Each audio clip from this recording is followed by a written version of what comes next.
et libérons ses enfants. Qui est ce quatrième homme? Je vais vous dire qui il est.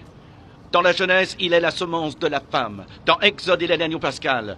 Dans Lévitique, un grand prêtre. Dans Nombre, une colonne de nuée le jour et une colonne de feu la nuit.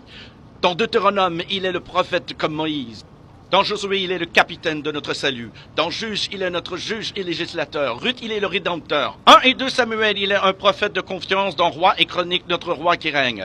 Dans Esdras, le scribe fidèle. Dans Néhémie, le reconstructeur des murs détruits de la vie humaine. Dans Esther, notre Mardoché. Dans Job, il est l'aurore du ciel et notre éternel rédempteur. Dans Psaume, l'Éternel notre berger. Dans Proverbe et Ecclésiaste, notre sagesse.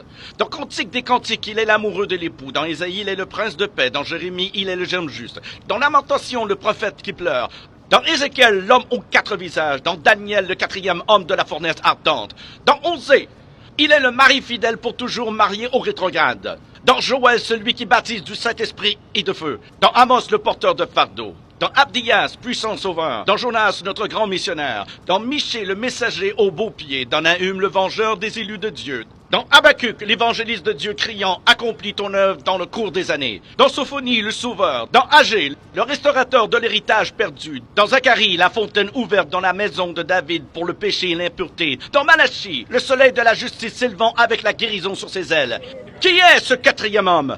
Dans Matthieu, il est le Messie. Dans Marc, le faiseur de miracles. Luc, le Fils de l'homme. Jean, le Fils de Dieu. Acte, le Saint-Esprit. Dans Romains, notre justicier. Corinthiens, notre sanctification. Dans Galates, il est le rédempteur de la malédiction de la loi. Dans Éphésiens, il est le Christ de richesse infinie. Dans Philippiens, le Dieu qui pourvoit à tous nos besoins. Dans Colossiens, la plénitude de la divinité. 1 et 2 Thessaloniciens, notre roi qui vient bientôt. 1 et 2 Timothée, le médiateur entre Dieu et l'homme.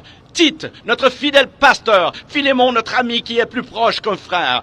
Dans Hébreu, le sang de l'alliance éternelle. Dans Jacques, le grand médecin. 1 et 2 Pierre, le grand berger. 1, 2 et 3 Jean, il est amour. Dans Jude, le Seigneur venant avec 10 000 de ses saints. Dans Apocalypse, le roi des rois et le Seigneur des seigneurs.